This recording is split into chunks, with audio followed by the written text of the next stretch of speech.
So in this video, what you're doing is you're reflecting over the Rayleigh method and the Rayleigh-Ritz method that were covered in the last few videos as part of the lecture, and you're going to just answer some of these questions. They're not particularly hard, but try to answer them for the best as possible via memory.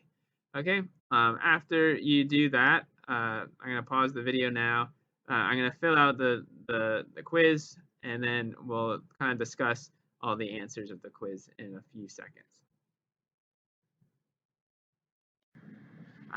So the answer to question 1, so what conditions must be satisfied when picking a function of VC of x? You have to satisfy the boundary conditions of the problem. All right, so if your function that you choose for VC of x for the Rayleigh method or Rayleigh-Ritz method doesn't match your boundary conditions, it's not going to be give you a suitable approximation. The second part was to fill out these equations for the Rayleigh's method and the Rayleigh-Ritz method. The major difference really between the two methods is in both methods you have to solve for the strain energy and for the work applied to the beam. The major thing is for Rayleigh's method you have to include this 1/2 term in front of the work, while in the Rayleigh-Ritz method this is missing. Okay, so you don't have the 1/2 term.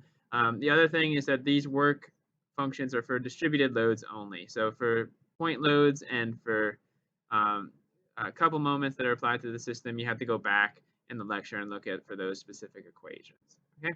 So the next thing we talked about was Rayleigh's method. How many constants are you solving for? You're only solving for one constant in Rayleigh's method. Okay.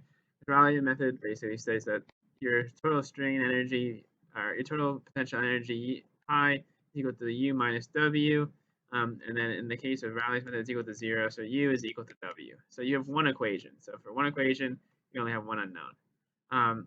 For the Rayleigh-Ritz method, on the other hand, you have an n number of equations because you literally have the partial derivative of pi with respect to an unknown constant is equal to 0. So depending on how many unknown constants you can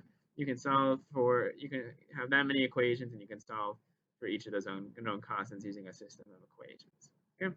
The last thing we got here is you can determine to determine a system of equations mentioned here. What you have to take the partial derivative to, you have to take the partial derivative of pi with respect to those unknown constants ai, which is this equation here. Okay, so that's the Rayleigh method and the Rayleigh-Ritz method in a nutshell. You can add more notes to this page if you want, but this is a nice short summary of the Rayleigh and Rayleigh-Ritz method.